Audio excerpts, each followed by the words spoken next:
The end of DEI does not mean that black people or quote unquote marginalized peoples are no longer going to be hired. As a matter of fact, before DEI existed, black folk were getting hired. The difference was there was a look at your level of competency, whatever that was for your industry. Because this word's been flying around. Well, what does it mean to be qualified? What does it mean to be qualified? It means whatever the hell the employer wants. As simple as that. In this marketplace, that's all it means. And before we had DEI policies being pushed, being bullied into these companies, because that's exactly how it's disseminated. Somebody asked, well, why do they create DEI? And I said it came as a byproduct or as a how do you call it, a reaction to much of what then became the BLM movement, right?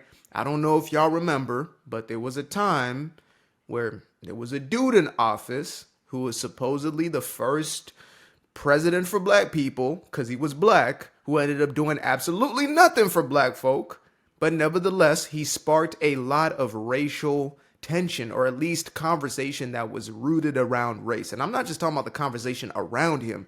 I'm talking about the rhetoric from the individual and his own administration.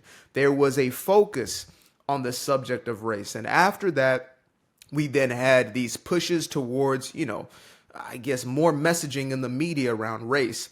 And then we had the Trayvon Martin case. That was, I believe, the first big publicized case in modern American history that pushed this race narrative, right? They made it all about race, as the media tends to do, at least the mainstream media tends to do, because it gets eyeballs, it gets clicks, and more importantly, for the establishment, it creates a divide and conquer narrative, right? So that's essentially ricocheted into what then became the Black Lives Matter movement, which picked up its popularity. I think the peak of BLM was in the summer of George Floyd in 2021, when their race hustling, their race grifting was at an all-time high. I mean, they finessed $90 million plus out of their fundraisers and basically blew the money as fast as Gavin Newsom blew our money in California. Okay, so that being said, DEI. DEI is born as a reaction of that. Now, of course, you had affirmative action that had been there, I believe, for some decades and then had been removed or revoked. And though there were few positive aspects of affirmative action, it had a lot of the very same problems as DEI, as far as it did not incentivize the best out of people, but instead looked to put people in position based upon an identity marker.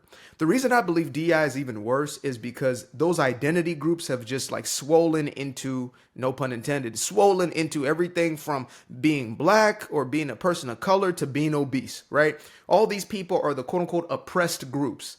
So you got 3 fingernails instead of 5 on a hand, you are maybe considered a marginalized individual.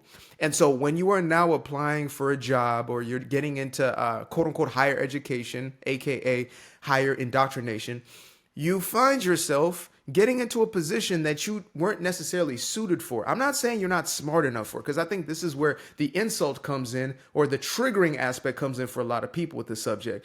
They say, well, oh, so you trying to say people are dumb? No, they're trying to say you're dumb. The people with those policies and are pushing those policies are trying to say you're dumb, because obviously it's like, if you believe you can't get in, how you gonna hate from outside club? You can't get in. If they say that you can't get in without them forcing you into that position, or, taking that position away from somebody who was qualified, then that pretty much says you're too dumb to get in by your own merit.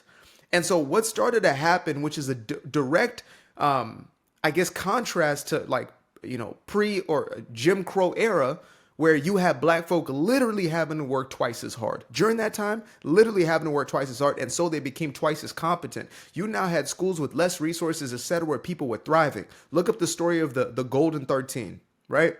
They were the first black lieutenants, I believe, in, was it the Navy? One of the branches of the military. They were the first, 13 of them became lieutenants. And these guys had to they had zero resources, basically, negative resources as far as studying, etc. And they scored in the top 90 percentile, to the point where the people who were hosting it didn't believe that they weren't cheating, because there's no way. People had never reached these heights before, right? And they took the test again individually, and they ended up scoring in the top like 7 or 8 percentile, separated. So again, excellence was required. I'll just say it that way, right? Because I don't think it was right. What the Democratic Party was pushing with Jim Crow laws was not right. The Democratic Party has always been looking to put black folk back in chains. Now they just use a welfare system, but I digress. So we find ourselves in a place where we're now having DEI, and if we're honest about it, look, there's so much language created around things. Like, I'm a language guy. I communicate for a living. And so I like to look at words and how we manipulate the meaning of words, etc. It's like racism used to just be a sense of superiority, or the treatment of another race as lower than your own, right? A sense of racial superiority over another. And so you act that out, or you speak that out. That is racism. Now it's become this ethereal, esoteric idea. It's like, well, it's a system. It's actually the infrastructure within the quasis. It's actually basically it's in the subcontext. It's in the in between. Huh? So you're saying that it can not be quantified, because if you go back in 1920, you can quantify. You can quantify that systemic racism. You can quantify that, oh, these people are being told you cannot own this land, and it's here in law, quantifiable. Whereas today you just say, well, I felt that it was X, Y, and Z. Or you don't get a job and you say it's because I'm black. There's no policy, no nothing in there.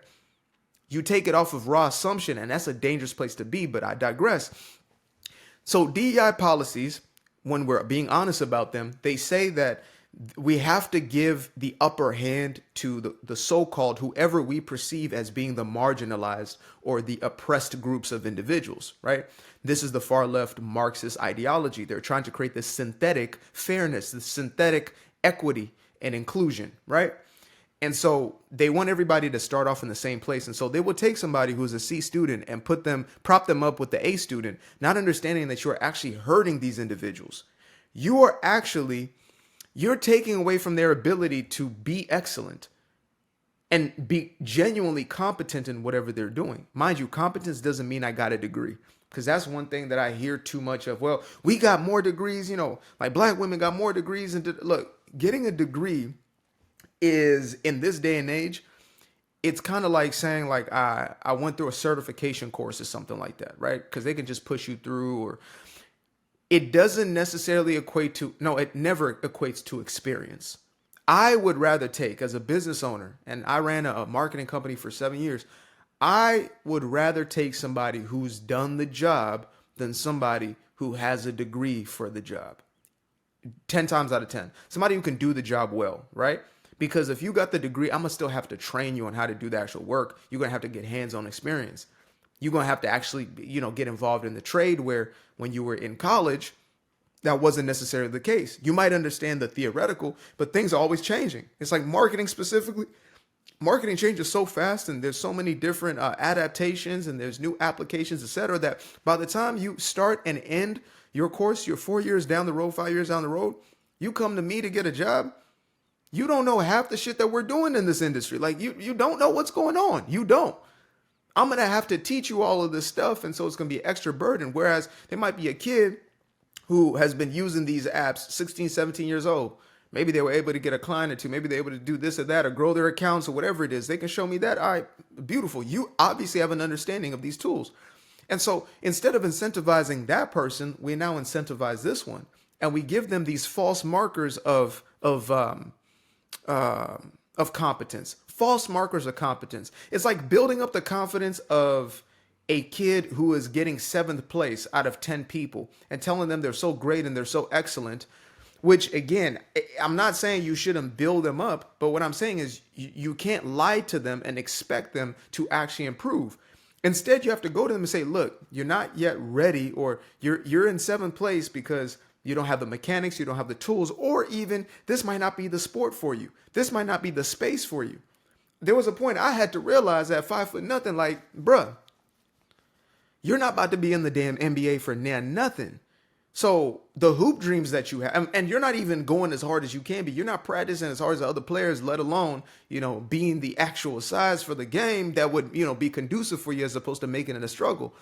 And instead, it forced me to have to start looking for what my actual gifting was.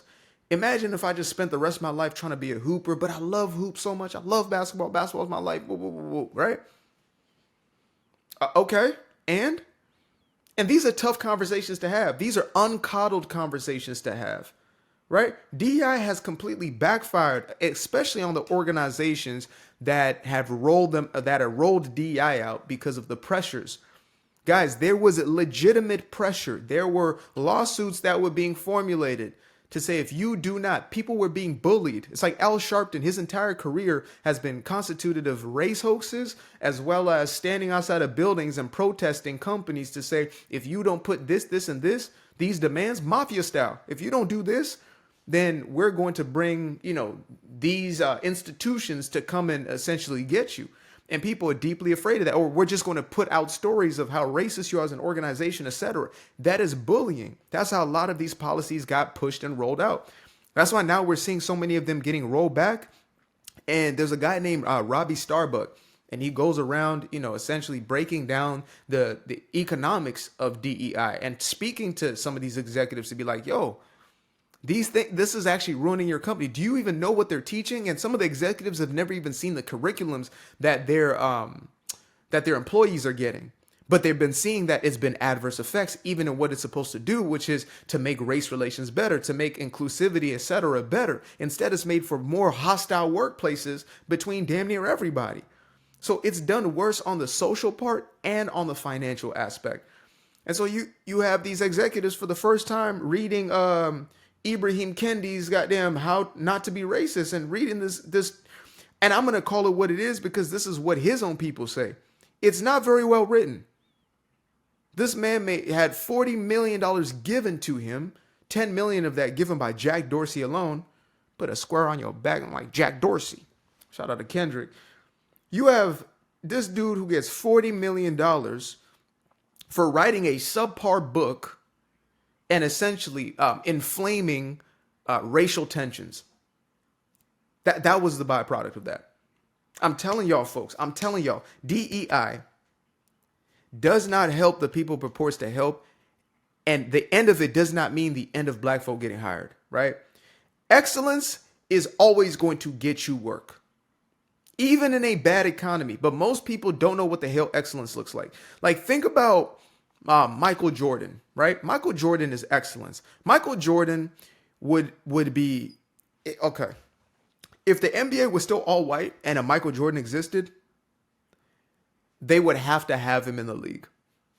Like, James Brown was so good. He lived in a day and age where black folk couldn't even damn sleep at some of the hotels that he was maybe performing at, but they had to pay him that 10K, which is probably like 100K today.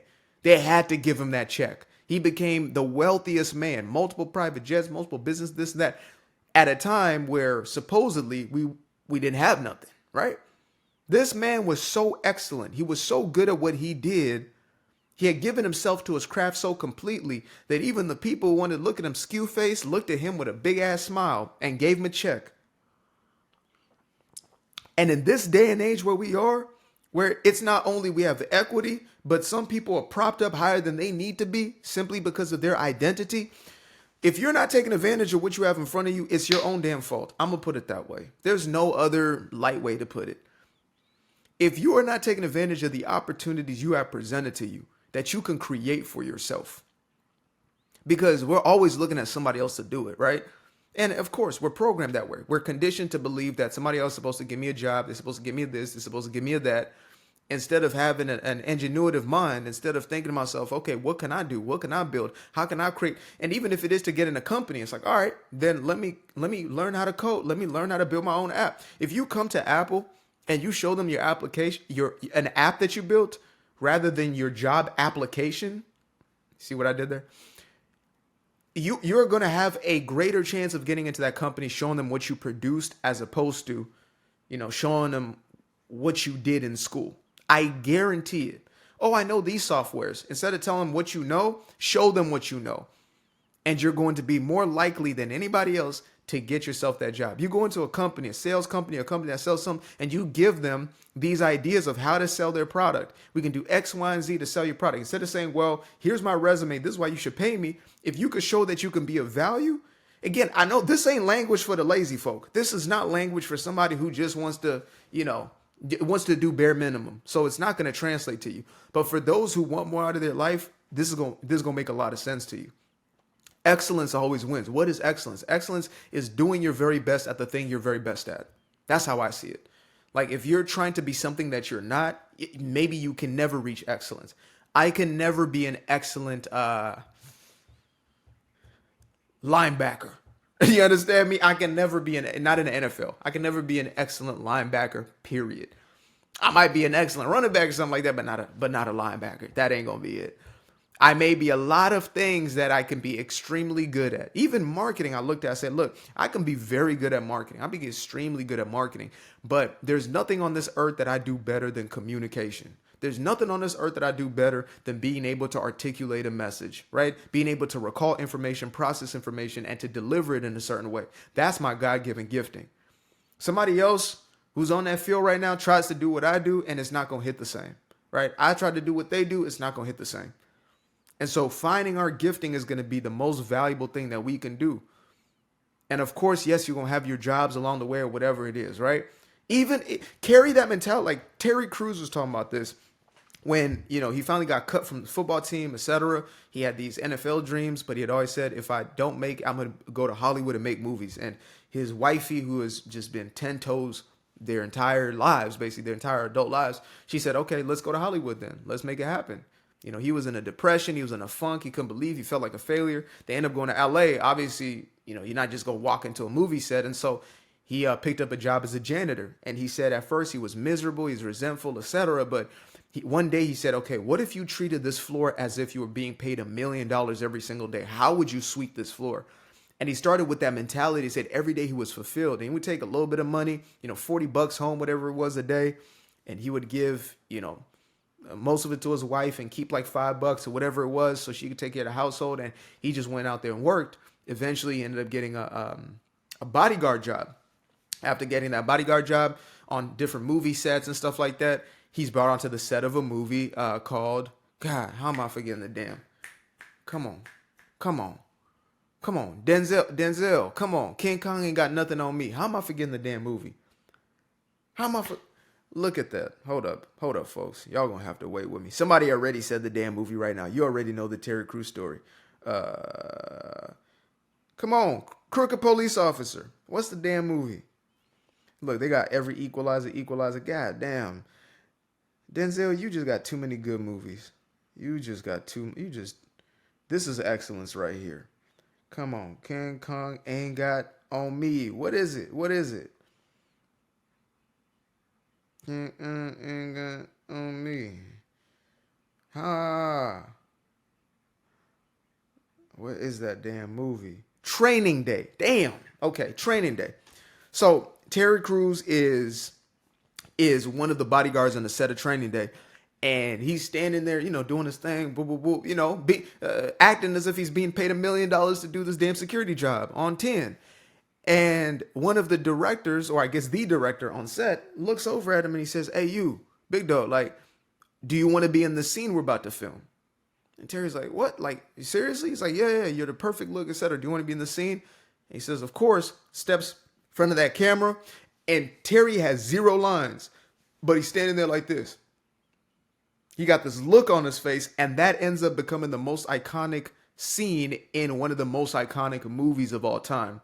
Needless to say, that breaks his career. And I think from there, he is then seen by Ice Cube, which then becomes Friday After Next. And, the rest is history. And so the reason I bring that story up is to say, when you treat life with that type of mentality, instead of what handout can I get? Everything's so unfair, etc., being a victim to your own circumstance. Instead, if you just look at, okay, how do I make a path for myself? I promise you, on Cetus, on God, things are going to work out beautifully for you. They won't be perfect because there is no perfection. There's only perfecting yourself, right?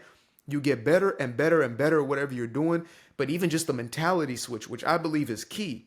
If you just say, I'm going to approach this in a certain way, like me with my content, I said, I'm going to approach this with a different mindset. I done tried years ago and it didn't hit the same. But I realized because you're not actually throwing your whole self into this, you're not actually showing up to be the most expressed you can be, to be the most valuable you can be, to tell the truth with your whole chest and no fear on it. I used to dabble in content that was kind of safer, subjects that were a little safer, so I wouldn't piss people off, that kind of people pleasing mentality. But once I dropped that and I said, man, to hell with that, people need real talk, everything changed. Period. So whatever it is that you got, your gifting, your calling, like you got to delve into that. DEI don't mean a damn thing. Black folk, all folks will get hired for the end of time if you are excellent at whatever it is. Or if you don't get hired, you're going to create an organization, a company that is going to compete with the juggernauts and the giants. Excellence, excellence, excellence, excellence. You are the best Uber driver. You got the best reviews. People want to be in that damn car. That's how excellence works. Simple. So DEI disappearing is a beautiful thing. It's going to be one of the most fruitful endeavors that these companies partake. Not applying it, but actually getting rid of it. And I know Hollywood is losing their stuff because they've been so used to being mediocre and giving us mediocrity and getting away with it. Not anymore, folks. Not anymore. I used to be afraid of the dark, place unknown like a hardening heart. I used to see my life in the bar.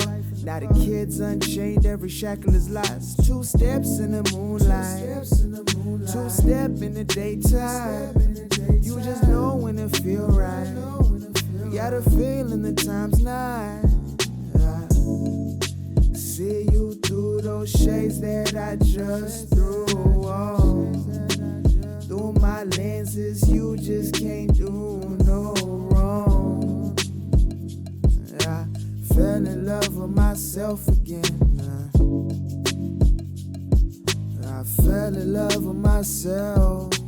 I fell in love with the sunshine. I fell in love with the light. I fell in love with the full moon. I fell in love with the night. I can see the light again. I can see the light.